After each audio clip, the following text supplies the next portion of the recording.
यस प्रशिक्षण केन्द्रका प्रशिक्षक कोशी श्लोपसँग भएबज्यू र सम्पूर्ण उपासक तथा उपासिका धर्ममित्र एवं श्रद्धालु भक्तजनहरू आज को धर्म देशना को विषय वस्तुको बारेमा तपाईहरुलाई जानकारी भइसकेको छ, जानकारी प्राप्त भइसकेको छ। आज 4 आर्य सत्य र भाव चक्रको बारेमा चर्चा गर्ने प्रयास गरिरहेको छु। यो धर्म देशना सुन्ने बेलामा पनि तपाईहरु सबैजनाले र हामी सबैले मनमा बोधिचित्त धारणा गरेर धर्म देशना श्रवण गरौं। आजको विषय अत्यन्तै महत्त्वपूर्ण विषय हो। भगवान बुद्धले बताउनु भएको उपदेशहरूको सम्पूर्ण सारांश नै 4 आर्य सत्य भित्र समेटिन्छ। 4 आर्य सत्य को विषय वस्तु आज मैले सुन्न गइरहेको छु। हामीले चाहिँ आज 4 आर्य सत्यको बारेमा सुनाउने र सुन्ने यस कार्यक्रममा जोडिनु भएको तपाईहरु सबैजनाले चाहिँ ध्यान दिएर सुन्नु होला। मलाई लाग्छ तपाईहरुले मैले बोलिरहेको भाषा तपाईले राम्रोसँग बुझ्नुहुन्छ धेरै जसोले। र भगवान बुद्ध शाक्यमुनि बुद्धले भारतको बुद्ध गयामा सम्यक सम्बुद्ध तो ज्ञान प्राप्त गर्नु भएपछि अनि उहाँले प्रथम धर्म देशना बुद्ध ज्ञान प्राप्त गर्नु भएको 7 हप्ता पछाडी सारनाथको ऋषिपतन जंगलमा ऋषिपतन पनि भनिन्छ, मृगदावन पनि भनिन्छ। वनराज हैन सारनाथमा तपाईहरु पनि धेरै जना पुग्नु भएको होला। प्रथम धर्मचक्र प्रवर्तन पञ्चभाद्र वर्गीय भिक्षुहरूलाई उहाँले प्रथम धर्मचक्र प्रवर्तन गर्नु भएको थियो र पहिलो देशना नै 4 आर्य सत्यको विषयमा केन्द्रित थियो र 4 आर्य सत्यको विषय को धर्म देशना श्रवण गर्ने प्रथम शिष्यहरू, प्रथम धर्म उपदेश सुन्ने व्यक्तिहरू त 5 जना ब्राह्मण पुत्रहरू, पञ्चभाद्र वर्गीय भिक्षुहरूले सुन्ने सुरुवात गर्नुभयो। त्यसपछि भगवान बुद्धले बताउनु भएको उपदेशहरू चाहिँ यसको अत्यन्तै प्रभावकारी उपदेशहरू अरूले पनि सुन्दै गयो र सुन्नेहरू, उपदेश सुन्ने, प्रवचन सुन्नेहरूको संख्या बढ्दै अत्यन्तै धेरै चाहिँ अब मानिसहरू प्रवचन सुन्ने चाहिँ संख्याहरू दिनोदिन वृद्धि हुन थाल्यो र पछि त मनुष्य अमनुष्यहरू पनि हैन जनावरहरूले समेत पनि धर्म देशना स्थानमा आएर धर्म सुन्यो भनेर भनिन्छ। एवं प्रकारले देवी देवताहरू पनि धर्म देशना गर्नुहुने स्थानमा पाल्नु भई प्रत्यक्ष धर्म देशना श्रवण गर्नु भएको थियो र यसरी भगवान बुद्धको धर्मचक्र प्रवर्तन प्रथम धर्मचक्र प्रवर्तन श्रवण गर्ने सुन्ने प्रवचन सुन्ने बेलामा धेरै ठुलो व्यक्तिहरू हैन धेरै अब राजाहरू भयो, अब त्यति बेलाको धेरै धनी मान्छेहरू, असाध्यै ठुलो व्यवसाय गर्ने व्यापारीहरू पनि अब त्यसै त त्यति बेलाको यो वनराज भन्ने त्यो भारतवर्षमा असाध्यै ठुलो व्यापार गर्ने केन्द्र हैन व्यवहारको केन्द्र नै अब वनराजलाई गनिन्छ। वनराजको राजाहरू, वनराजको ठुलो उद्योगपतिहरू, ठुलो व्यवसाय गर्ने व्यक्तिहरू पनि भगवान बुद्धको देशनाबाट प्रभावित भएर धेरै चाहिँ भगवान बुद्धको चाहिँ शिष्य ग्रहण गर्ने संख्याहरू बढ्दै गयो। त्यसपछि अन्य धर्म परम्परा अनुसरण गर्ने जस्तै अब सारनाथ त काशी हो हैन, काशी नै हो। अनि वनराज भनेको अब हिन्दू धर्म वैदिक सनातन धर्मको पनि केन्द्रबिन्दु हो। त्यहाँ बसोबास गर्नुहुने वैदिक सनातन धर्मको ठुलो गुरुहरू, ऋषिहरू, महर्षिहरू पनि धेरैजना भगवान बुद्धको उपदेशना श्रवण गर्नु भएर धेरैजना चाहिँ प्रवज्य पनि भन्नुभयो, उपसम्पदा धारणा गर्नुभयो, भिक्षुशील ग्रहण गर्नुभयो। धेरैजना ऋषिहरू भगवान बुद्धको शिष्य ग्रहण गर्नुभयो। त्यो सबै भगवान बुद्धले बताउनु भएको 4 आर्य सत्यको प्रवचन सुनेर नै प्रभावित भएको हो र भगवान बुद्धले बताउनु भएको 4 आर्य सत्यको शिक्षा 4 आर्य सत्य भनेको के हुन् त? दुःख आर्य सत्य, समुदय आर्य सत्य, निरोध आर्य सत्य, मार्ग आर्य सत्य। यो प्रत्यक्ष समुत्पाद अथवा हेतु हैन कर्म हेतु फलको सिद्धान्तमा आधारित छ। यो संसारमा भगवान बुद्धले यो जन्म वृद्ध बिमार मृत्यु जस्तो यो संसारिक दुःखहरू के कारणबाट सिर्जना हुँदैछ भन्ने यो तथ्य भगवान बुद्धले पत्ता लगाउनु भयो। र यो तथ्यलाई यो दुःख सिर्जना हुने यो कारण के छ, जुन दुःखको हेतु छ, दुःखको बिउ छ, यसलाई निराकरण गर्न सकिने उपाय पत्ता लगाउनु भयो। अनि त्यो उपायलाई अवलम्बन गर्न सकेमा सबै संसारमा भएको मानवले, संसारमा भएको सबै प्राणीहरूले यदि यो दुःख उत्पत्ति हुने दुःखको स्रोत अथवा दुःखको बिउलाई त्याग्न सक्यो भने, यसलाई निर्मूल बनाउन सक्यो भने चाहिँ दुःखलाई पूर्ण रूपमा निर्मूल बनाउन सकिन्छ भनेर भगवान बुद्धले चाहिँ अब उपदेशहरू बताउनु भयो। त्यसमा अब दुःख आर्य सत्य, समुदय आर्य सत्य, मार्ग आर्य सत्य, निरोध आर्य सत्य र मार्ग आर्य सत्य छ। यसलाई अब द्यम्बसी भनेर हामी भोट भाषामा द्यम्बसी भनिन्छ। विशेष गरी द्यम्बसी चाहिँ अब धेरै त हाम्रो सूत्रहरू शास्त्रहरूमा उल्लेख गरेको अनुसार चाहिँ वृक्ष कुञ्जोङ पौ वृक्ष कोबा गोन्दोज लम युला के वृक्ष भनेर भनिन्छ। अब दुःख के हो, दुःखको बारेमा बुझ्नु हैन, दुःखको बारेमा बुझ्नु, दुःखको बारेमा दुःखलाई बुझ्नु पर्दछ। दुःखलाई बुझिसकेपछि दुःख चाहिँ कसैले पनि चाहदैन। संसारमा भएको कुनै पनि व्यक्ति, कुनै पनि प्राणीले दुःख चाहदैन। त दुःख नचाहने भएको कारणले दुःख के कारणबाट सृजना हुँदैछ भने त्यो दुःख सृजना हुने कारणलाई पत्ता लगाइकन त्यसलाई त्याग्नु पर्दछ भन्नुभयो हैन। अब समुदय आर्य सत्य त दुःखको कारण भयो, दुःखको कारणलाई त्याग्नु पर्दछ भन्ने उपदेश भयो दोस्रो उपदेश। तेस्रो उपदेशमा अनि दुःखको उपायलाई त्याग्यो भने चाहिँ निर्वाण लाभ गर्न सकिन्छ, यसलाई निराकरण गर्न सकिन्छ। यसलाई निराकरण गर्नु अथवा दुःखको यो कारणलाई जडबाट नै उखेलेर फाल्नको लागि चाहिँ मार्गको अनुसरण गर्नु पर्दछ। चौथौं उपदेश चाहिँ मार्ग अनुसरण गर्नु पर्दछ भन्नुभयो। अझै पनि मैले फेरि पनि दोहोऱ्याएर भन्दैछु, दुःखलाई बुझ्नु पर्दछ पहिलो उपदेश। दुःखको बिउलाई त्याग्नु पर्दछ दोस्रो उपदेश। तेस्रो उपदेश चाहिँ दुःखको बिउलाई हैन, दुःख उत्पत्ति हुने त्यो हेतु कारणलाई त्यसलाई निराकरण गरेर निर्वाण प्राप्त गर्नु पर्दछ भन्ने भयो भने निर्वाण लाभ गर्नु पर्दछ। र त्यसलाई त्याग्नु र निर्वाण प्राप्त गर्नको लागि चाहिँ अनि मार्गको अनुसरण गर्नु पर्दछ भनेको धर्मको अभ्यास गर्नु पर्दछ भनेको यो चारवटा विषय नै चार आर्य सत्यहरू हुन्। दुःख आर्य सत्य, समुदय आर्य सत्य, निरोध आर्य सत्य, मार्ग आर्य सत्य। यो चारवटा आर्य सत्यमा भगवान बुद्धले बताउनु भएको सम्पूर्ण उपदेशहरू यो चारवटा आर्य सत्यभित्र समेटिन्छ।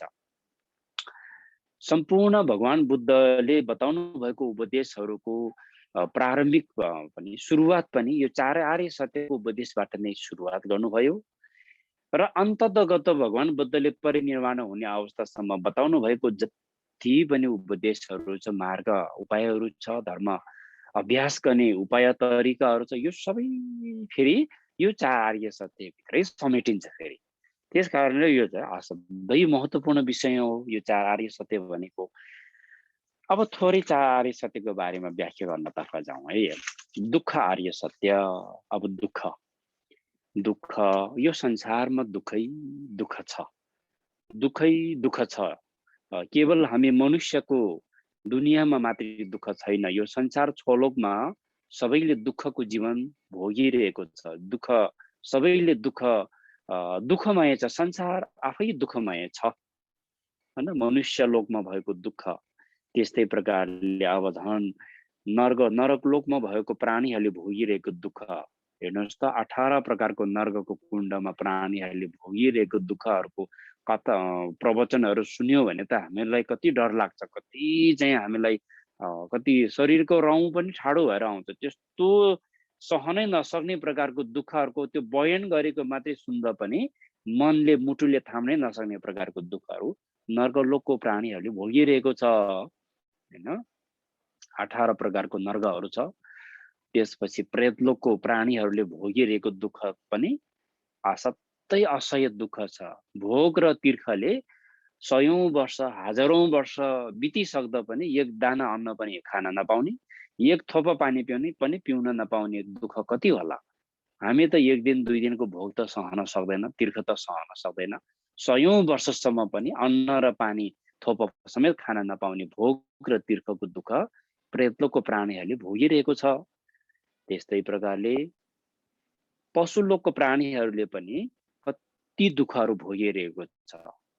पशुलोकको प्राणीहरू अज्ञानता हुन्छ। अज्ञानताको कारणले गर्दाखेरि अरूले भारी बोकाउने, खेत जोताउने देखि लिएर अनि विभिन्न प्रकारको चाहिँ अब मानिसहरूले न मासु मांसको लागि पनि पशु प्राणीहरूको प्राण हत्या गर्ने, अकालमा मृत्यु हुने र पशु प्राणीहरू आफै भित्र पनि एकले अर्कोको ज्यान लिने, प्राण लिने, त्यसरी पशुलोकमा कति दुःख छ। दुःख त है यो पशुलोकको दुःखहरू पनि हामीले देखिरहेको कै दुःख हो, पशु प्राणीहरूको दुःख। त्यसपछि मनुष्य लोकमा दुःख चाहिँ धेरै प्रकारको दुःख छ, तर समग्रमा 4 प्रकारको दुःखहरू छ नि मनुष्य लोकमा। जन्म अवस्थाको दुःख, वृद्ध अवस्थाको दुःख, अनि हैन बिमार अवस्थाको दुःख, मृत्यु अवस्थाको दुःख गरी यो 4 प्रकारको दुःख मनुष्य लोकमा भएको सबै मनुष्यले भोग्नु पर्दछ। यो 4 प्रकारको दुःखबाट यो संसार मनुष्य लोकमा जन्मेको मनुष्य कुनै पनि यो 4 प्रकारको दुःखबाट उम्किने चाहिँ अवसर छैन कसैलाई पनि छुट छैन। यो 4 प्रकारको दुःख त मनुष्य लोकमा जन्मेपछि सबै मनुष्यले भोग्नै पर्छ। अझै यो 4 वटा त मूल दुःखहरू भयो। अन्य दुःख त कति हो हैन। आफ्नो मन परेको व्यक्तिसँग बिछोड हुँदाखेरिको दुःख कति छ, र आफूले मनै नपरेको मान्छेसँग पनि सँगै मिलेर बस्नुपर्ने दुःख पनि छ फेरि हैन। अनि फेरि शारीरिक रूपमा दुःख, मानसिक रूपमा दुःख कति हो, कति दुःखको खोरभित्र फसिरहेको छ हामी त। मनुष्य भन्दा फेरि अलि उच्च तहमा चाहिँ असुर लोक छ। असुर लोकमा दुःख सधैँ झगडा हुने, सधैँ लडाई हुने, अनि यसरी लडाई र झगडा र लडाईको दुनियाँ जीवन जिउनु पर्ने दुःख त सधैँभरि मनमा डर, त्रास, पीडा को बोझ चाहिँ बोकेर चाहिँ जीवन जिउनु पर्ने दुःख चाहिँ असाध्यै छ हैन। अनि सधैँ लडाई हुन्छ, सधैँ झगडा हुन्छ, सधैँ चाहिँ लडाई हुँदाखेरि कति घाइते हुन्छ, कति चाहिँ मृत्यु हुन्छ। यस्तो दुःख जिउनु पर्ने अवस्था चाहिँ असुर लोकको प्राणीहरू असुर लोकमा दुःख छ। असुर लोक भन्दा माथिल्लो तहमा फेरि के छ भन्दाखेरि त्यहाँ देवलोक छ। देवलोकको देवी देवताहरूलाई समेत पनि दुःखै छ फेरि।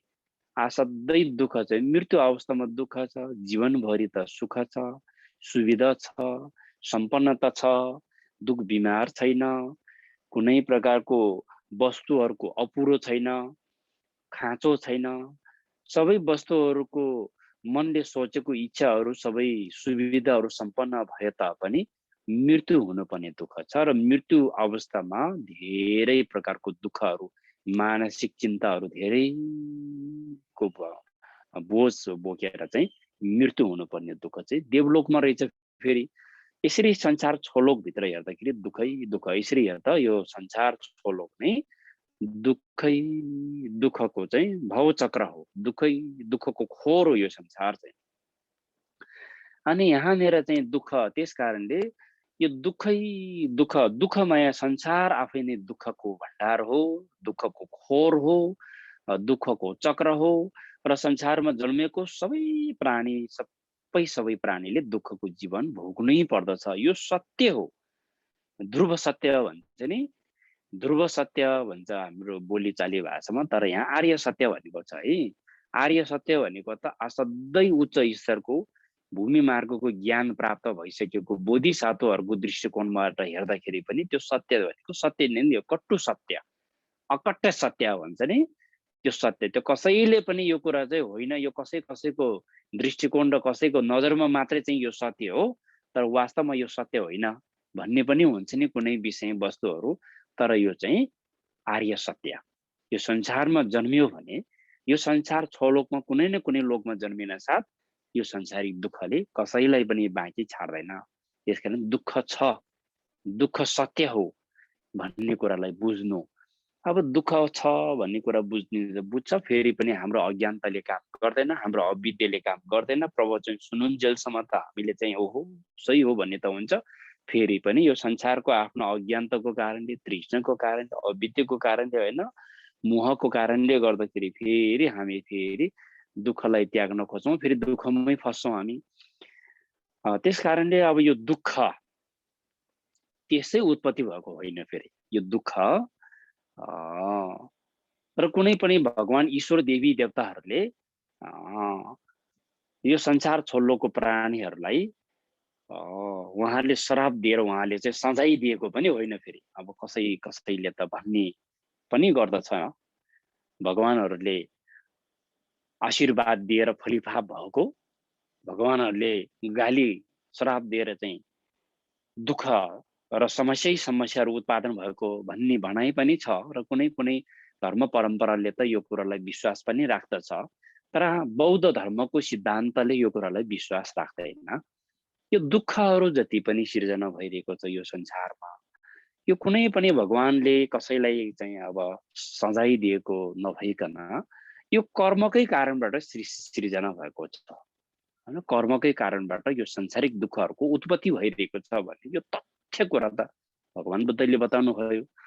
त्यसकारण भगवान बुद्धले त कुनै पनि नौलो धर्म र सम्प्रदायको आविष्कार गरेको होइन। संसारको यो वास्तविकता के हो, सत्य त के हो हैन, यथार्थ के हो त्यसलाई बताइदिनु भएको उहाँले त हैन। त्यसका कारणले यो चार आर्य सत्यको उपदेश पनि प्रत्यक्ष समुत्पादको सिद्धान्तमा आधारित भएको हुनाले यो विज्ञान र वैज्ञानिक सिद्धान्त अनुकूल त पनि छ। बुद्धको धर्म र बुद्धको दर्शन वैज्ञानिक सिद्धान्त अनुकूल त छ भन्नुको कारण पनि के हो भने यो हेतु र फलको सिद्धान्तमा आधारित भएको कारणले हो।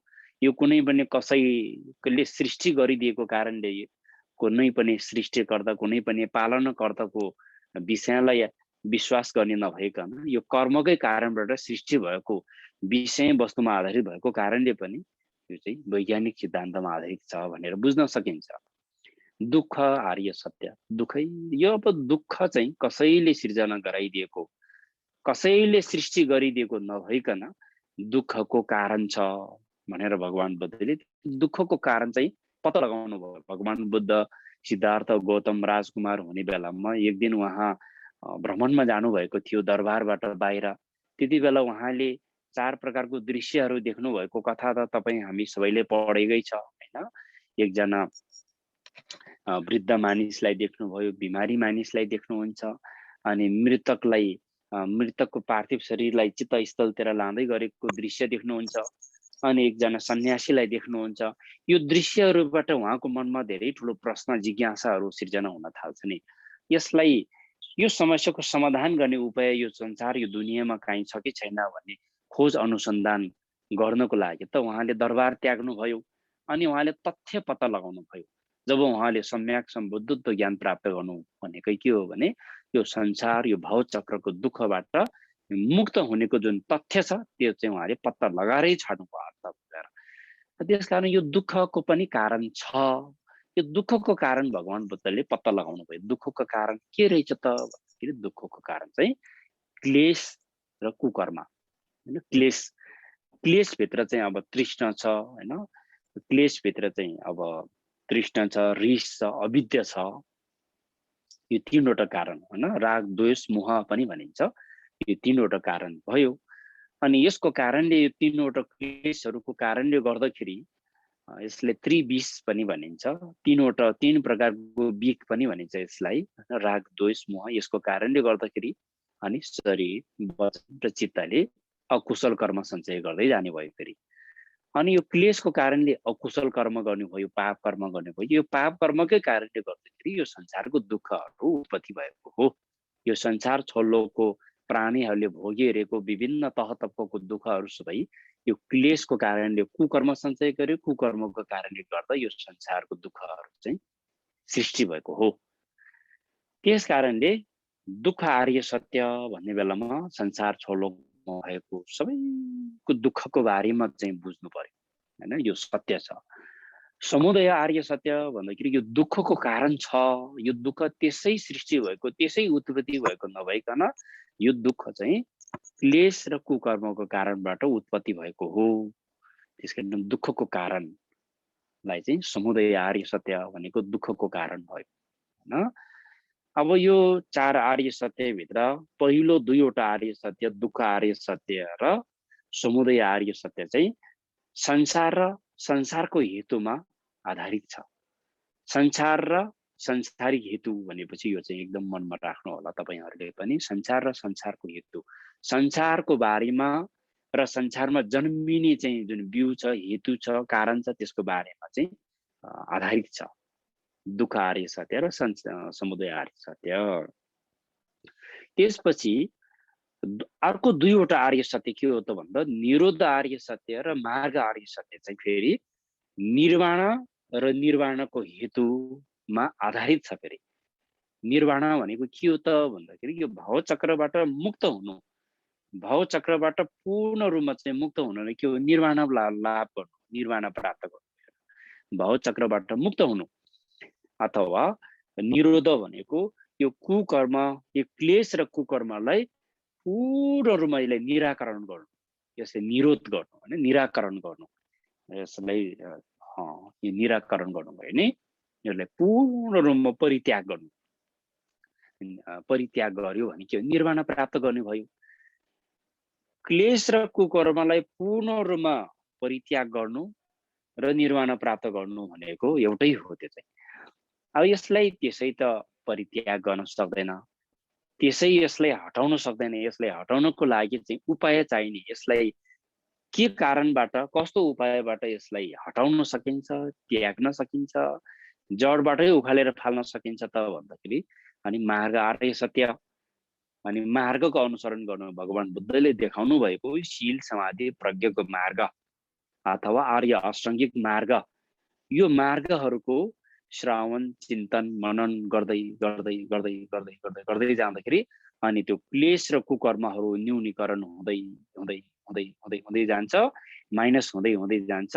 अनि कुशल कर्महरू, ज्ञानहरू, दान, शील, क्षन्त, वीर्य, ध्यान, समा प्रज्ञा यो चाहिँ वृद्धि हुँदै, यसको अभ्यास वृद्धि हुँदै हुँदै हुँदै हुँदै जान्छ। अनि अन्तमा गएर निरोध हुन्छ। निरोध पुरो रूपमा यो क्लेश र कुकर्मलाई चाहिँ मार्गको अभ्यासबाट त्यसलाई चाहिँ प्रतिकार गर्न सकिन्छ। यसलाई निराकरण गरिसकेपछि बल्ल चाहिँ निर्वाण प्राप्त गर्न सकिने भयो। हो त्यो चाहिँ मार्ग आर्य सत्य के हो भने यो दुःखको कारणलाई हटाउने, त्याग्ने, शुद्धिकरण गर्ने उपायको रूपमा चाहिँ मार्ग आर्य सत्यको अनुसरण गर्नु पर्दछ। यति कुरा चाहिँ मोटामोटी बुझिसकेपछि अब चाहिँ फेरि अब दुःख आर्य सत्य, समुदय आर्य सत्य, निरोध आर्य सत्य, मार्ग आर्य सत्य, यो 4वटा आर्य सत्य। अब यो 4वटा आर्य सत्यहरू जुन भगवान बुद्धले यो 4वटा आर्य सत्यभित्र अब दुःख आर्य सत्य र निरोध समुदय आर्य सत्य भयो। निरोध आर्य सत्य चाहिँ यो क्लेश र कुकर्मलाई पूर्ण रूपमा निरोध गर्नुभयो। मार्ग आर्य सत्य भनेको अब जति पनि अब शील पालना गर्ने कुराहरू, ध्यान बस्ने, मनी जप्ने हैन, वज्रगुरु जप्ने, ढोग गर्ने, मनी चढाउने, मण्डल चढाउने, यो सबै के हो त भने मार्गभित्र पर्यो। 4 आर्य सत्यभित्र केमा पर्यो त? तपाईले 4 आर्य सत्य मध्ये तपाईले न्यूनी व्रत बस्नुहुन्छ भने त्यो कुन सत्यभित्र पर्यो भन्दाखेरि मार्ग आर्य सत्यमा पर्यो। तपाईले मनी जप गर्नुहुन्छ, दिन दैनिक तपाईले ढोग गर्नुहुन्छ, दैनिक तपाईले चाहिँ अब दानहरू गर्नुहुन्छ भने यो सबै मार्ग आर्य सत्यभित्र पर्दछ। जति पनि हामीले गर्ने धर्म अभ्यासहरू छन् ती सबै धर्म अभ्यासहरू मार्ग आर्य सत्यको अन्तर्गतमा पर्न जान्छ र मार्ग आर्य सत्यलाई पनि आर्य अष्टाङ्गिक मार्ग भनिन्छ। अनि अब यो आर्य अष्टाङ्गिक मार्ग पनि शील समाधि प्रज्ञा त्रिशिक्षाभित्र नसमेटिने मार्ग त कुनै पनि छैन। फेरि भगवान बुद्धको उपदेशहरूको विशेषता हेर्दै जाने हो भने त एकदमै चाहिँ अब एउटा शब्दको अर्थभित्र डुब्दै गयो भने 84,000 धर्मको रस सबै एउटै शब्दभित्र पनि भेटिने त्यस्तो प्रकारको विशेषता छ बुद्धको शिक्षामा चाहिँ। अब त्रिशिक्षा मार्ग आर्य सत्यभित्र त्रिशिक्षा भनिसकेपछि शील शिक्षा, समाधि शिक्षा, प्रज्ञा शिक्षा, यो तीनवटा शिक्षालाई बुझ्नु पर्यो हामी सबैजनाले। आर्य अष्टाङ्गिक मार्ग पनि यो त्रिशिक्षाभित्रै पर्छ। योभन्दा चाहिँ फरक प्रकारको शिक्षा चाहिँ छँदै छैन, होइन? त्रिशिक्षा। अब शीलको शिक्षा भनेको शील भनेको अनुशासन हो, नैतिक हो, सदाचारीमा बस्नु हो। शील बिनाको धर्म सञ्चय र धर्म अभ्यास परिपक्व हुँदैन। शील भनेको फेरि जग जस्तो पनि हो फेरि, होइन? हामीले घर बनाउनु छ भने त घर जग बलियो भयो भने घर जति तल थप्दा पनि त्यो घर केही पनि हुँदैन। जग नै बलियो भएन भने त घर धेरै तल थप्न थाल्यो भने त्यो त ढल्छ सानो सानो भूकम्पको, होइन, आउँदा पनि। शील पालना चाहिँ सबैभन्दा महत्त्वपूर्ण विषय हो। शीलमा धेरै प्रकारको तह तब्काको शीलहरू छ। हामी त्रिरत्नको शरणमा गएपछि शरणशील हामीले पालना गरेको हुन्छौँ। हामी बुद्धिस्ट भइसकेपछि त्रिरत्न शरण गमनको शील, त्यसपछि पञ्चशील पालना गर्ने, अनि हामीले बेला बेलामा फेरि न्युङ्नीहरू बस्ने बेलामा अष्टशील पालना गरेको हुन्छ। अनि अब गृहस्थीहरूको जीवनमा पालना गर्ने त अष्टशीलसम्म हो, होइन? अब त्यसपछि अब फेरि गृहस्थी जीवन त्याग गरेर श्रमणेर श्रमणेरी भिक्षु भिक्षुनीको शील पालना गर्ने चाहिँ फेरि गृहस्थीहरूले पालना गर्ने शील भन्दा उच्च स्तरको शील भयो फेरि, होइन? गृहस्थी उपासक उपासिकाहरूले पालना गर्ने शील भन्दा पनि अब श्रमणेर श्रमणेरीहरूले पालना गर्ने शील, भिक्षु भिक्षुनीहरूले पालना गर्ने शील चाहिँ उच्च तह। त्यो शील पालना गर्नको लागि त अब गृहस्थी जीवन त्याग गर्नुपर्छ, होइन? अनि त्यो कारणले गर्दाखेरि यो शीलहरू जति पनि छ यो शीलको शिक्षा भयो। यसमा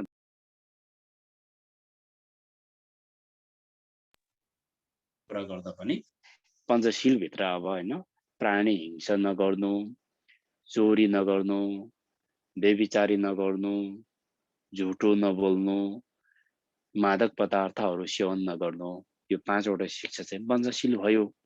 जो व्यक्तिले यो पञ्चशीलको शिक्षा पालना गर्न सकिन्छ त्यो व्यक्ति चाहिँ बौद्ध धर्मको उपासक भयो।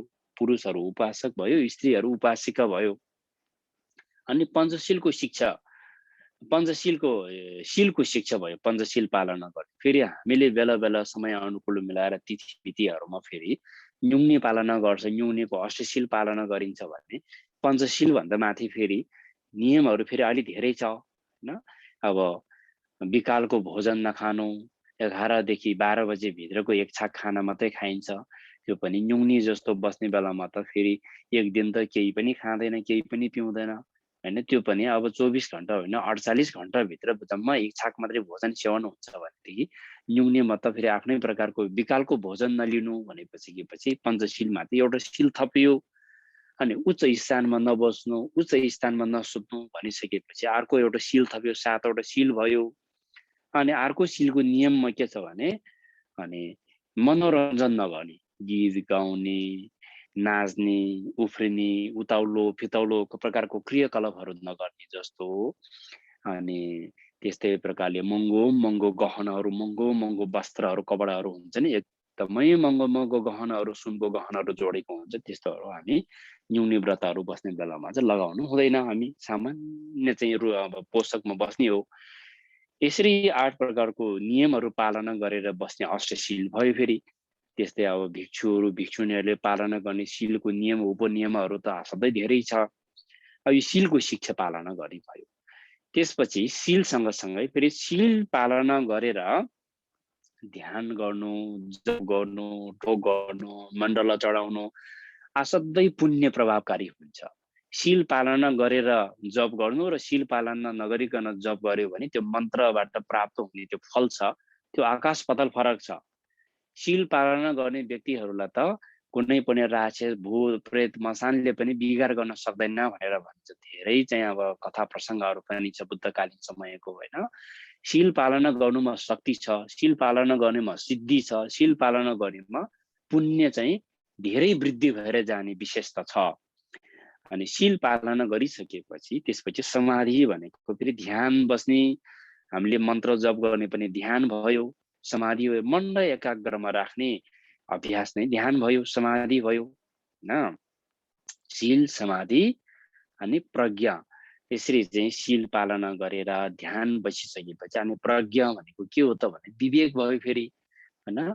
अकुशल पाप कर्महरूलाई परित्याग गर्ने, कुशल धर्महरूलाई अभ्यास गर्दै गर्दै जाने जुन विवेक छ त्यो पनि अब विवेक भयो। अनि हामीले हरेक प्रकारको धर्म अभ्यासमा प्रज्ञाको प्रयोग हुन्छ। प्रज्ञा बिनाको धर्म अभ्यास त पूर्ण त हुँदैन। दानदेखि लिएर प्रज्ञासम्मको 60 पारमिताको अभ्यासमा पनि प्रज्ञाकै ठुलो भूमिका हुन्छ फेरि हैन। हामीले अहिले प्रवचन सुनिरहेको अवस्थामा पनि यहाँ श्रावणमयी प्रज्ञाले काम गरिरहेको, यदि प्रज्ञाको प्रयोग भएन भने हामीले सुनेको कुरालाई पनि बुझ्दैन हैन। धर्म देशना सुनिरहेको छ, फेरि हाम्रो मन चाहिँ देशनाको शब्द र अर्थहरूमा केन्द्रित भएन भने त हामीले केही पनि बुझ्दैन। त्यो पनि श्रावणमयी प्रज्ञा भयो। सुन्दै सुन्दै सुन्दै जाँदा सुनेको कुरालाई पनि यसो मनमा चिन्तन गर्छ नि, त्यो फेरि चिन्तन भयो हैन। भावनामयी प्रज्ञा, चिन्तनमय। अनि त्यसरी सुनेर मनमा चिन्तन गरेको त्यो कुराहरूलाई आफ्नो जीवनमा सक्दो चाहिँ आफूले पालना गर्ने, अभ्यास गर्ने प्रयास, अभ्यास गर्नुमा के हो भने त्यो चाहिँ फेरि त्यो चाहिँ श्रवणमय प्रज्ञा, चिन्तनमय, भावनामय हो। त्यसलाई व्यवहारमा लागू गर्नुभयो त्यो पनि प्रज्ञाकै काम आयो फेरि। असाध्यै ठुलो भूमिका चाहिँ प्रज्ञाको हुन्छ हैन। शील समाधि प्रज्ञा यो तीनवटा त्रिशिक्षाभित्र समेटिन्छ। सम्पूर्ण भगवान बुद्धको चाहिँ धर्म अभ्यास गर्नेको विधि उपायहरू सबै त्रिशिक्षाभित्र समेटिन्छ। अब यो त्रिशिक्षाको माध्यमबाट धर्म अभ्यास गर्दै जाँदाखेरि अनि यो क्लेशहरू र कुकर्म जुन संसारमा जुन दुःख उत्पत्ति गराउने जुन बिउ छ त्यो बिउ चाहिँ के हो भन्दाखेरि क्लेश हो। क्लेश भनेको के हो भन्दाखेरि राग द्वेष र मोह हो। र यसको कारणले के गर्छ भने कुकर्म गर्छ मान्छेले। कुकर्म पनि शरीरले कुकर्म गर्ने, वचनले कुकर्म बोल्ने, मनले पनि कुकर्म सोच्ने फेरि गर्दा शरीर वचन र मनबाट 10 प्रकारको अकुशल कर्महरू सञ्चय हुन्छ। त्यो 10 प्रकारको अकुशल कर्महरू शरीरबाट हिंसा, व्यभिचारी हैन, अनि चोरी गर्ने 3 प्रकारको अकुशल कर्महरू शरीरबाट हुन्छ।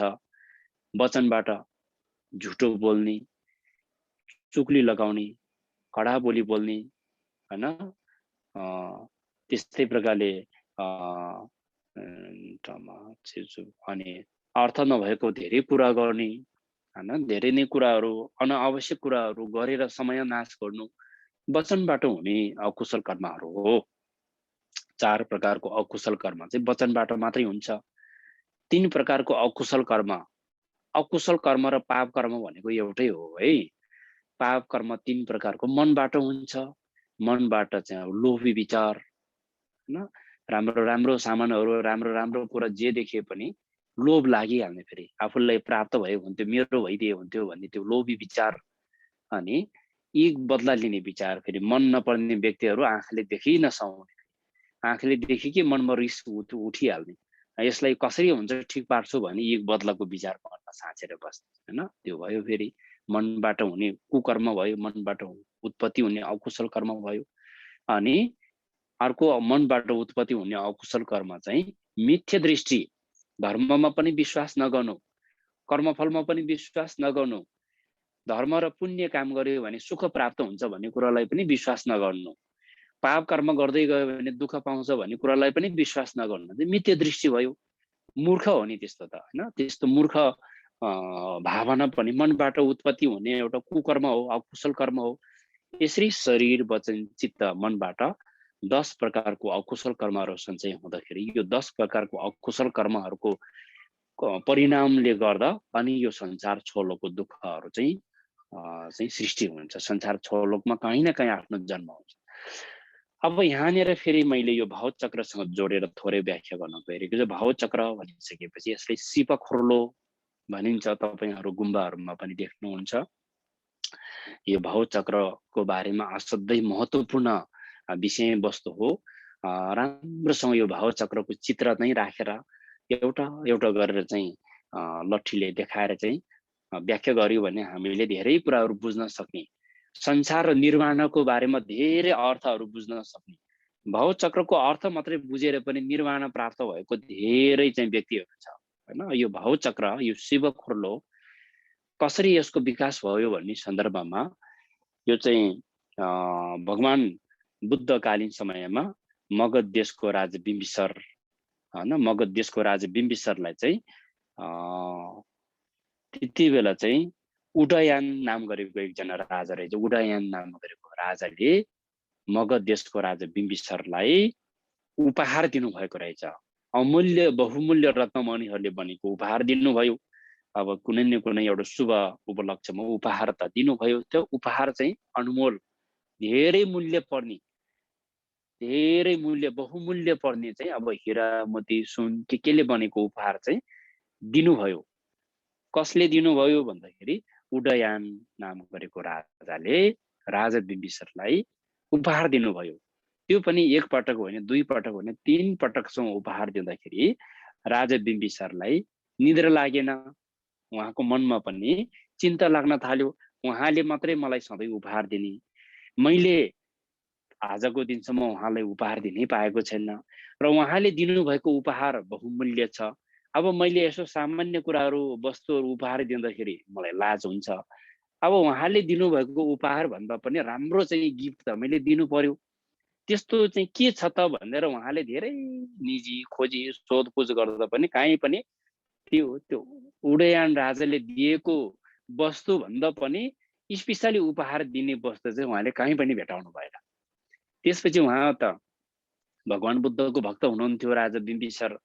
अनि राजा बिम्बिसारले म भगवानलाई नै सोध्छु यो विषय, यो जिज्ञासा कि यो संसारमा यदि उदयन राजाले दिनुभएको उपहार भन्दा पनि बहुमूल्य वस्तु उहाँलाई दिने उपहार यस्तो केही चिज छ कि म भगवानलाई नै सोध्छु भनेर कस्तो चिज दिँदाखेरि बहुमूल्य हुन्छ भनेर एक दिन राजा बिम्बिसारले भगवान बुद्धलाई आफ्नो मनको जिज्ञासा राख्नुहुन्छ। हो त्यति बेला भगवान बुद्धले राजा बिम्बिसारलाई यदि तिमीले उदयन राजालाई उहाँले दिनुभएको उपहारको बदलामा तिमीले पनि उपहार दिनु चाहनुहुन्छ भने तपाईले चाहिँ यो भाव चक्रको उपहार दिनु भनेर त्यति बेला भगवान बुद्धको निर्देशनमा अनि यो भाव चक्रको नक्सा कोरेर यो नक्सा कोरेर अनि त्यो म्याप चाहिँ त्यो नक्सा कोरेर त्यो नक्सा चाहिँ राजा बिम्बिसारले उदयन राजालाई उपहार दिनुभयो। अनि उदयन राजाले राजा बिम्बिसारले दिनुभएको त्यो नक्सा, त्यो उपहार हैन, त्यो चित्र हेरेर यसभित्र त संसार निर्माणको बारेमा पुरै कुरा चाहिँ चित्रण गरिएको छ। अनि उदयन राजा पनि अलि उच्च मति क्षमता भएको व्यक्ति थियो। त्यो चित्र हेरेर भावना गरेर उहाँले चाहिँ निर्वाण प्राप्त गर्नुभयो भन्नुहुन्छ। निर्वाण प्राप्त भयो, त्यो चित्र हेरेर त्यसको अर्थलाई मात्रै अनुभव गर्दै जाँदाखेरि उहाँ निर्वाण प्राप्त गर्नुभयो। त्यस्तो ठुलो झिङ्लप, यति ठुलो चाहिँ अब पवित्र, यति ठुलो अधिष्ठान भएको चित्र हो। त्यसकारण संसार र निर्वाणको बारेमा सम्पूर्ण कुराहरू चाहिँ भाव चक्रभित्र चित्रण गरिएको छ। यो भाव चक्रको बारेमा पनि फेरि यो चार आर्य सत्यसँग पनि यसको गहिरो सम्बन्ध छ। फेरि चार आर्य सत्यको विषय र यो भाव चक्रको विषय चाहिँ एउटै विषय, यो सँगै जोडेर योसँग सम्बन्ध छ। अब यो चार आर्य सत्य भित्र पहिलो कुरा चाहिँ अब दुःख आर्य सत्यको बारेमा चाहिँ अब यो संसार छोलोकमा हैन, यहाँनिर यो भाव चक्रमा नक्साहरू अहिले एकछिनपछि हाम्रो ज्ञानलालले पनि तपाईहरुलाई त्यहाँ फेसबुकतिर सामाजिक सञ्जालतिर पनि राखिदिनुहुन्छ। तपाईहरुले सधैँ देखिरहनु भएकै नक्सा नै हो, तर त्यसले राम्रोसँग निहालेर हेर्दाखेरि अब त्यसभित्र भएको दृश्यहरू त्यहाँ के चित्रण गरेको छ त त्यो भाव चक्रको नक्सामा अहिले यहाँ चाहिँ स्क्रिनमा राखिदिनु भएको छ हैन। यो असाध्यै महत्त्वपूर्ण छ। हेर्नुस् त त्यो बीचमा चाहिँ तीनवटा जनावरहरू प्राणीहरू छ। एउटा सुँगुर छ, एउटा सर्प छ, एउटा चरा छ। यो तीनवटा छ नि, यो तीनवटाले चाहिँ के जनाउँदछ त भन्दाखेरि यसले चाहिँ तृष्ण, रिस र अविद्या जनाउँदछ यसले चाहिँ, हैन? तृष्ण, रिस र अविद्या जनाउँछ। अब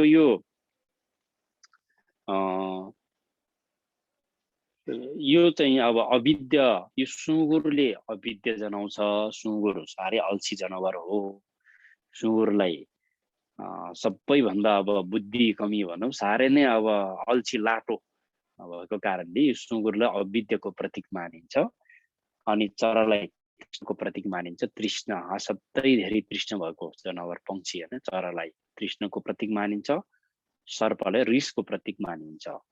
असाध्यै धेरै रिस उठ्ने प्रतीकमा सर्पलाई मानिन्छ। यसरी चाहिँ तृष्ण, रिस र अविद्याको प्रतीकमा यो तीनवटा जनावरहरूलाई राखिएको छ, हैन? अब अघि भनेको 4 आर्य सत्यभित्र दुःख आर्य सत्यको मूल कारण चाहिँ समुदय आर्य सत्य हो। यो तीनवटा जनावरले समुदय आर्य सत्यलाई जनाउँदछ। समुदय आर्य सत्य संसारमा जन्मिनुको कारण, यो संसार छोड्नुको दुःखहरू छ नि, यो दुःखको कारण के हो त भन्दाखेरि दुःखको कारण हो तृष्ण, रिस, अविद्या, यो क्लेश हो नि, यो हो। यसको कारणले गर्दाखेरि त्यो भन्दा अहिले बाहिरपट्टिको भागमा हेर्नुस् त, एउटा सेतो अनि एउटा कालो, हैन? दुईवटा पाटो छ। अब त्यो सेतो पाटोले कुशल कर्मलाई जनाउँदछ, कालो प्रतिको भागले अकुशल कर्मलाई जनाउँदछ। कुशल कर्म र अकुशल कर्म, त्यो बीचको तीनवटा राग, द्वेष, मोह, हैन? यो तीनवटाको कारणले गर्दाखेरि चाहिँ अनि यो अकुशल कर्महरू सञ्चय गर्छ नि। यो कुशल अकुशल कर्महरू सबै यो तीनवटाकै कारणले हुन्छ। कोही चाहिँ अब रिसको कारणले गर्दाखेरि एक बदला लिएर एकदमै राम्रो कुशल कर्ममा लाग्ने पनि छ। कोही लोभको कारणले कुशल कर्म गर्ने पनि छ, हैन? कोही अविद्याको कारणले कुशल कर्म गर्ने पनि छ। अनि यो कुशल र अकुशल कर्महरू सबै यो राग, द्वेष, मोह तीनवटा कारणबाट हुने भएको कारण यो तीनवटा चाहिँ कारणबाट कुशल कर्म र अकुशल कर्म चाहिँ को सञ्चय हुन्छ। अनि हैन, कुशल कर्म गर्नेहरू माथि उकालो जाँदैछ, अकुशल कर्म गर्नेहरू तल ओह्रालो जाँदैछ, कालो बाटो भएर ओह्रालोतर्फ जाँदैछ। ओह्रालोतर्फ जाँदै गर्नु भनेको के हो भने यो संसार छलोकभित्र अब यहाँनिर चाहिँ पशुलोक, नरकलोक, प्रेतलोक देखाएको छ है। पशुलोक, नरकलोक, प्रेतलोक। अब त्यो कालो बाटोबाट जानेहरू चाहिँ तल आउने भयो नि, यो पशुलोक, प्रेतलोक, नरकलोकमा आउने भयो तल। अकुशल कर्म, पाप कर्म गर्नेहरू चाहिँ तल प्रेतलोक, नरकलोक, प्रेतलोक र पशुलोकमा जाने भयो। अनि अब सेतो कुशल कर्म गर्नेहरू सेतो बाटो भएर माथि मनुष्यलोक, असुरलोक र देवलोकमा जाने भयो फेरि है। मनुष्यलोक, असुरलोक र देवलोक भयो, यो 6 वटा भयो। यसलाई त्रिसुगति भन्यो, तलको त्रिदुर्गति भयो। सुगति र दुर्गति भनेर यसलाई पनि दुई भागमा विभाजन गरेको छ फेरि, हैन? अनि यो कुशल कर्म र अकुशल कर्मको कारणले गर्दाखेरि अनि यो कर्मको कारणले गर्दाखेरि यो छलोकभित्र काहीँ न काहीँ चाहिँ उसको जन्म हुने भयो। अब यो छलोकभित्रको जन्मको कुरा भयो। अब त्यसपछि बाहिरपट्टिको भागमा 12 वटा प्रतीत्य समुत्पादको चाहिँ अब फेरि चित्रण गरेको छ। 12 वटा प्रतीत्य समुत्पादको चित्रण गरेको छ। 12 वटा प्रतीत्य समुत्पाद, यसलाई प्रतीत्य समुत्पाद चक्र पनि भनिन्छ। अब थेरवाद बौद्ध परम्परामा त प्रतीत्य समुत्पाद चक्र पनि भनिन्छ यसलाई। यसमा अब क्रमैसँग चाहिँ अब धेरै व्याख्या गर्नलाई त अलि समय निकै खान्छ, मैले छोटकारीमा भन्दै जानेछु। अब यसमा अविद्याबाट सुरु हुन्छ, हैन? अविद्याबाट 12 वटा, यो संसार छोलोकभित्र यो त चक्र हो नि, चर्ख झैँ घुम्छ भनेर चाहिँ भन्तीहरूले सिकाउनु हुन्छ नि, हैन? चर्ख झैँ घुम्छ। चर्ख, यो संसारको चाहिँ प्राणीहरू यो संसार छोलोकभित्र यो चर्ख चाहिँ कसरी घुमिरहेको छ भने सुरुमा अब अविद्याबाट सुरुवात हुन्छ। अविद्या, अब एकजना आँखा नदेख्ने मान्छे चाहिँ लट्ठी टेकेर बाटोमा अलमलिरहेको दृश्य छ 1 नम्बरमा चाहिँ, त्यो चाहिँ अविद्याको प्रतीक हो, हैन? अविद्याको प्रतीक हो।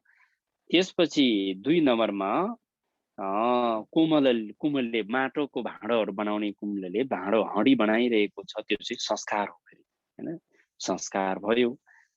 संस्कारको कारणबाट चाहिँ विज्ञानको जन्म हुन्छ। फेरि विज्ञान एउटा बाँदर छ, त्यो बाँदरले विज्ञानलाई जनाउँछ। फेरि त्यसपछि 4 नम्बरमा चाहिँ डुङ्गामा चढिरहेको छ, त्यो चाहिँ नामरूप हैन, नामरूपको संज्ञा डुङ्गामा चढिरहेको छ। त्यसपछि नामरूप भयो। त्यसपछि षडायतन चाहिँ घरको नक्साहरू दिएको छ र पनि घर चाहिँ खोक्रो छ, खाली छ, मान्छे छैन हैन, त्यो चाहिँ षडायतन बुझाउँदछ।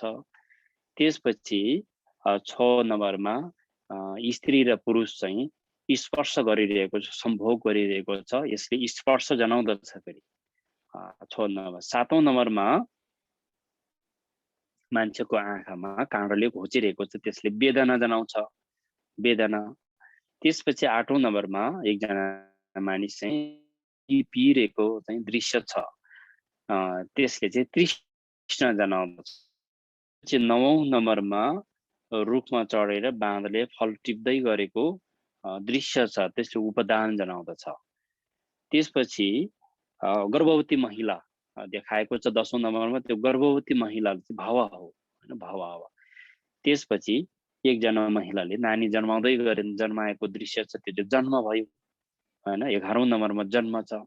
अनि 12औं नम्बरमा चाहिँ वृद्ध र मृत्यु, मृतकलाई बोकेर चित्त स्थलतिर लाँदै गरिरहेको दृश्य छ, त्यो चाहिँ वृद्ध र मृत्यु हैन। अब यो अविद्याको कारणबाट संस्कार, संस्कारको कारणबाट विज्ञान, विज्ञानको कारणबाट नामरूप, नामरूपको कारणबाट चाहिँ नामरूपबाट षडायतन, षडायतनको कारणबाट स्पर्श, स्पर्शको कारणबाट वेदना, वेदनाको कारणबाट तृष्णा, तृष्णाको कारणबाट उपदान, उपदानको कारणबाट भाव, भावको कारणबाट जन्म, जन्मको कारणबाट अनि वृद्ध र मृत्यु हुने हो यो चक्र। यसरी चक्र चाहिँ घुमिर यो चक्रभित्र, यसले भाव चक्र भन्ने, यसलाई यो संसार चक्र, यो भाव चक्र, यसलाई जीवन चक्र पनि भनिन्छ नि हैन। यो चक्रभित्र हामी संसारमा भएको प्रत्येक मानव, प्रत्येक पशु प्राणीहरू, यो संसार छोलोको सबै प्राणीहरू यो चक्रभित्र घुमिरहेको छ। यो संसार त यो दुःखको चक्रबाट मुक्त, अब यो चाहिँ यो चक्रभित्र घुमिरहेको छ। यो चक्र भित्र घुमिसकेपछि यसले यो चाहिँ छोलोक मध्ये कुनै न कुनै लोकमा जन्मेर त्यो लोकको दुःख चाहिँ भोगिरहेको हुन्छ। अनि अब यो दुःख आर्य सत्य र समुदय आर्य सत्यको बारेमा चाहिँ अब दुःख आर्य सत्य यो संसार छोलोको सबै दुःखहरू यो चित्रण गरेको चाहिँ यसले दुःख आर्य सत्यलाई जनाउँदछ। अनि भित्रको यो सुँगुर, चरा र सर्पले चाहिँ समुदय आर्य सत्यलाई जनाउँदछ हैन। अब निरोध आर्य सत्य र मार्ग आर्य सत्य, फेरि निरोध आर्य सत्य भनेको निर्वाण हो। माथि यो भाव चक्र भन्दा माथिल्लोपट्टि दाहिनेपट्टि आकाश मण्डलमा चन्द्रमा उदयमान भइरहेको छ। आकाशमा जुन लागिरहेको दृश्य देख्नु भएको छ तपाईहरुले, राम्रोसँग हेर्नु भने आकाशमा जुन लागेको छ हो, त्यो जुन चाहिँ आकाशमा चन्द्रमा चाहिँ उदाइरहेको छ। त्यो चन्द्रमा उदाइरहेको के दृश्यले के जनाउँदछ भन्दाखेरि निर्वाण जनाउँदछ, निर्वाण हैन। यो दुःखको चक्रबाट मुक्त भएर निर्वाणको अवस्थालाई जनाउँदछ, त्यसले निर्वाण भयो। अनि यतापट्टि भाव चक्रको बायाँपट्टि, बायाँतर्फ भगवान बुद्धले देखाइराख्नु भएको छ। भगवान बुद्धले यसरी चाहिँ हातले चाहिँ त्यो चन्द्रमातर्फ देखाइराख्नु भएको छ। चन्द्रमातर्फ देखाइराख्नु भएको चाहिँ यसले मार्ग आर्य सत्यलाई जनाउँदछ। उतापट्टिको चन्द्रमाले निरुद्ध आर्य सत्यलाई जनाउँदछ। भगवान बुद्धले औँला तेर्साएर चन्द्रमातर्फ देखाइराख्नु भएको दृश्यले मार्ग आर्य सत्यलाई जनाउँदछ। मार्ग आर्य सत्य के देखाउनु भएको छ भगवान बुद्धले? तलपट्टि नदेखाएर उता चन्द्रमातर्फ देखाउनु भएको कारण के हो भने तल जानु हुँदैन। यो 6वटा लोक धातुमा यो भाव चक्रमा जानु, यसमा फस्यो भने उम्किन गाह्रो छ। त्यसकारण माथि जानुपर्छ, निर्वाणमा जानुपर्छ भनेर निर्वाणको बाटोतर्फ चाहिँ इङ्गित गरिराख्नु, देखाइराख्नु, इशारा गरिराख्नु भएको छ भगवान बुद्धले। त्यसकारण अब भगवान बुद्धले यसरी इशारा गरेर यो इशाराको रूपमा मात्रै, यसरी इशारा मात्रै गर्नु भएन। उहाँले 84,000 धर्म स्कन्ध अथवा शील समाधि प्रज्ञा हैन त्रिशिक्षा आर्य अष्टाङ्गिक मार्ग जति पनि भगवान बुद्धले यो कुकर्म र क्लेशलाई निराकरण गर्ने उपायहरू मार्गहरू जति पनि बताउनु भयो त्यो मार्गको श्रवण चिन्तन मनन गर्दै गर्दै गयो भने अनि संसार यो भाव चक्रबाट मुक्त हुन सम्भव छ। भाव चक्रबाट मुक्त भएर निर्वाण प्राप्त गर्न सकिन्छ भन्ने दृश्य चाहिँ यो भाव चक्रको दृश्यबाट हामीले यो कुरा चाहिँ बुझ्न सकिन्छ। अब भगवान बुद्धले जति पनि अब बताउनु भएको उपदेशहरू छ यो भाव चक्रबाट मुक्त हुनेको उपाय। त्यसकारण हामी बौद्ध मार्गीहरूले हामी भगवान बुद्धको शिक्षालाई अनुसरण गरेको हामी बौद्ध मार्गी बुद्ध रत्न धर्म रत्न सङ्घ रत्न त्रिरत्नको शरण गमन गर्ने हामी बुद्धिस्टहरूले हामी बुद्धिस्टहरूको लक्ष्य के हो त, हामी बुद्धिस्टहरूको अन्तिम गन्तव्य चाहिँ के हो त, हामी बुद्धिस्टहरू कस्तो उद्देश्यले हामी त्रिरत्नको शरणमा जाँदैछ त भन्दाखेरि यो भाव चक्रको दुःखबाट मुक्त हुनुको लागि हामी बुद्धको शरणमा जाँदैछ र बुद्धले देखाएको उपदेशको अनुसरण गर्दैछ र सङ्घमा समर्पित हुँदैछ हामी हैन। अब यो बुद्धले देखाएको मार्गलाई अनुसरण गर्न सकेमा मात्र यो भाव चक्रबाट मुक्त हुन सम्भव छ। अन्यथा कुनै पनि अन्य चाहिँ परम्पराहरूको अनुसरण गरेमा चाहिँ यो भाव चक्रबाट मुक्त हुन सम्भव छैन। त्यसकारणले भाव चक्रको दुःखबाट मुक्त हुनु गाह्रो छ। भाव चक्रको प्राणीहरूमा हामीलाई लाग्छ सुख छ, मोज मस्ती छ, आनन्द छ, सुविधा सम्पन्न भएको मानिसहरू पनि छ, तर जे हामीले देखिरहेको छ यथार्थमा सुख कसैलाई पनि छैन। यो क्षणिक सुख मात्रै संसारको प्राणीहरूलाई प्राप्त हुन्छ। सबै सुखहरू दुःखमा परिणत हुन्छ। सबै सुख दुःखहरू पनि फेरि दुःखपछि सुख, सुखपछिको दुःख, यो दुःख र सुखको चक्र चाहिँ घुमिरहेको छ। त्यसकारण यो संसार भाव चक्रभित्र पनि हामी त अब एक दिन त हाम्रो मृत्यु हुन्छ, सत्य छ। मृत्युपछि पनि फेरि जन्म नै हुन्छ। निर्वाण प्राप्त नभएसम्म त फेरि जन्म त भइ नै रहन्छ नि। यो भाव चक्रभित्र जन्मपछिको मृत्यु, मृत्युपछि फेरि जन्म, जन्मपछि फेरि मृत्यु, मृत्युपछि फेरि जन्म। यो जन्म र मृत्युको चक्र त यसरी चर्ख जस्तै घुमिरहेकै छ यो चक्र चाहिँ। यो जबसम्म चाहिँ निर्वाण प्राप्त हुँदैन, जबसम्म भगवान बुद्धले देखाउनु भएको बताउनु भएको शील समाधि प्रज्ञाको अभ्यास चाहिँ पूर्ण रूपमा सफल हुँदैन, तबसम्म त यो चक्रभित्र नै घुम्ने भयो। हामी त एउटा भमरालाई समातेर बोतलभित्र थुनिएर बिर्को लगाइदियो भने त्यो भमरा बिचरा जति नै घुमिए तापनि त्यही बोतलभित्रै घुम्ने हो बिचरा, बाहिर उम्किने चान्स त छैन। त्यस्तै प्रकारले हामी यो संसार छोलोको प्राणीहरू पनि बोतलभित्र बिर्को थुनेर राखेको भमरा जस्तै हो। हामी पनि जति नै घुमे तापनि यो छोलोभित्रै नै घुमेको छ। जब चाहिँ बिर्को खुल्छ अनि बल्ल त्यो भमरा त्यो बोतलबाट बाहिर चाहिँ हैन खुल्ल चाहिँ आकाशमा चाहिँ बल्ल चाहिँ घुम्न पाउँछ। त्यस्तै प्रकारले हामीले पनि जब त्यो बिर्को खोलेर चाहिँ भमरा बोतलबाट बाहिर स्वतन्त्र रूपमा खुल्ला आकाशमा घुमेको जस्तै जब हामीले शील समाधिको प्रज्ञाबाट त्यो भाव चक्रको चाहिँ त्यो बिर्को बोतलको बिर्को खोल्छ, अझै हामी चाहिँ निर्वाणको स्वतन्त्र जीवन चाहिँ हामीलाई प्राप्त, निर्वाण हामीलाई प्राप्त हुन्छ हैन। निर्वाणको चाहिँ हैन कहिले पनि परिवर्तन हुने अपरिवर्तनशील सुख चाहिँ हामीले प्राप्त हुन्छ। हामी बुद्धिस्टहरूको लक्ष्य नै के हो, यो भाव चक्रबाट मुक्त हुनु। त्यसकारण यो भाव चक्र हामीले आर्य अवलोकतेश्वरको षड अक्षर मन्त्र धर्मी मन्त्र जप गर्नुको उद्देश्य पनि भाव चक्रबाट मुक्त हुनकै लागि हो। ओम मणि पद्मे हुम, यो 6वटा अक्षर चाहिँ हामीले जप गर्नु पनि यो भाव चक्रबाटै मुक्त हुनु, भाव चक्रको दुःखबाट मुक्त हुनुको लागि पनि नै हामीले यो जप गरेको हो नि।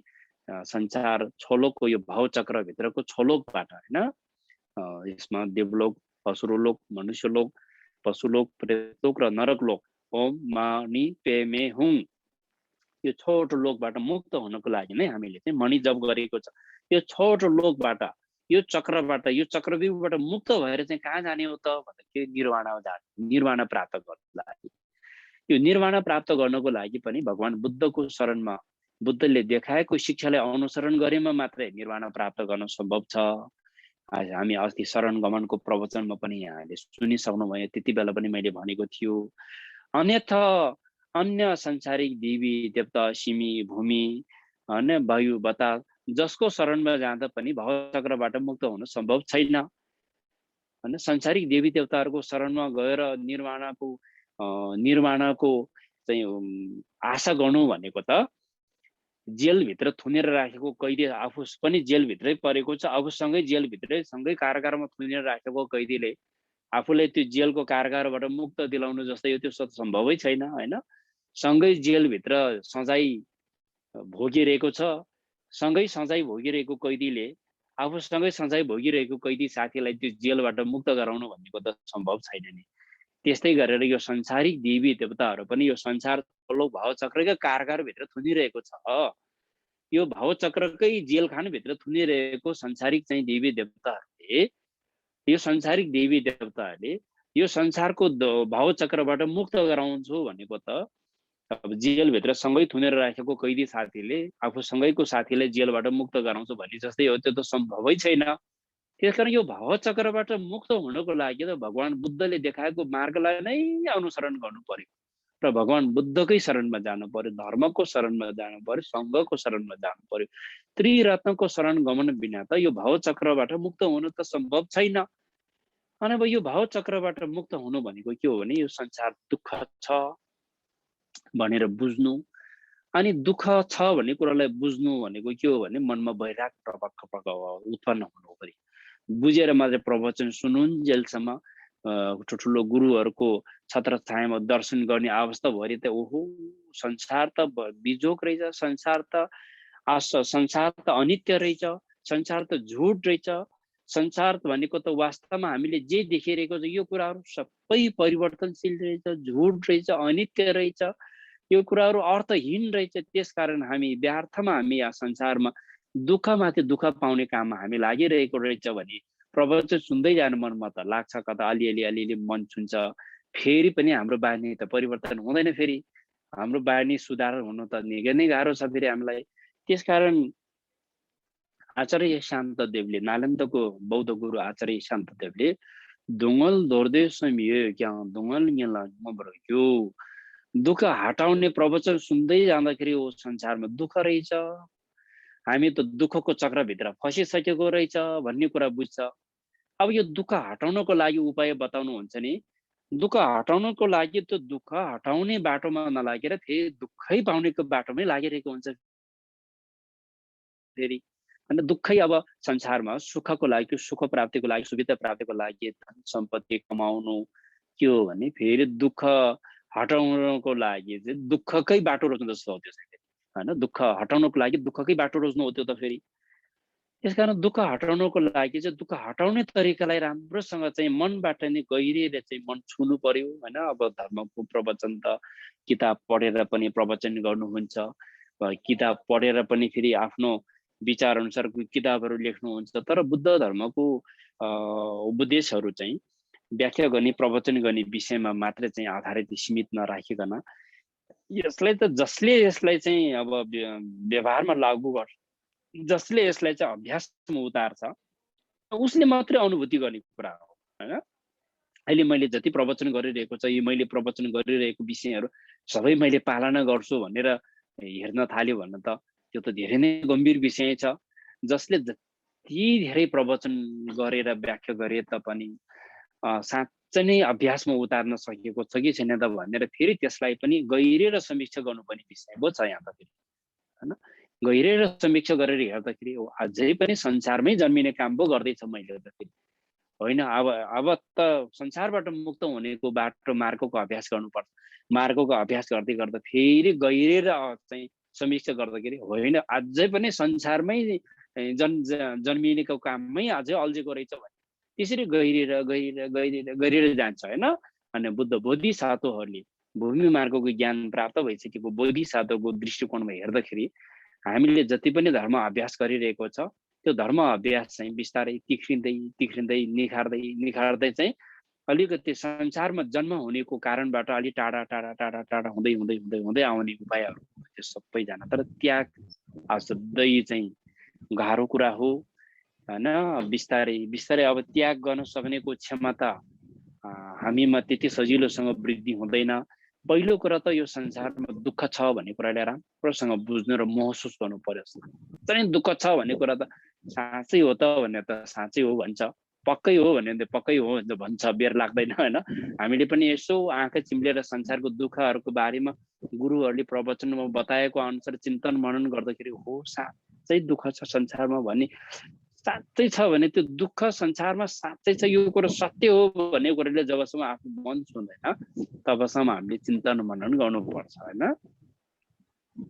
त्यसरी चिन्तन मनन त्यो दुःखको कारणले मन छोएन भने त दुःख हटाउनेको विचारै आउँदैन मनमा त। फेरि हामी फेरि बिर्सेर फेरि दुःख पाउने काममै लाग्छ फेरि हामी। अनि सुख प्राप्तिको लागि कर्म गर्न खोज्छ, फेरि पनि के हुन्छ भने आफूले प्राप्त गर्नु पर्ने सुखलाई आफूले नै मासिरहेको हुन्छ, आफूले नै विनाश गरिरहेको हुन्छ भनेर आचार्य शान्तदेवले भन्नुहुन्छ होइन। देवा त्यो क्या तिमुपे रङ्गी देवा ठदरचुम, सुख प्राप्तिको लागि जुन कर्म गर्नुपर्ने हो त्यो कर्मले आफूले प्राप्त गर्नुपर्ने आफ्नो अधिकार जति आफूले प्राप्त हुनुपर्ने सुखलाई आफूले नै नाश गरिरहेको हुन्छ भनेर भन्नुहुन्छ। अब यो चार आर्य सत्यलाई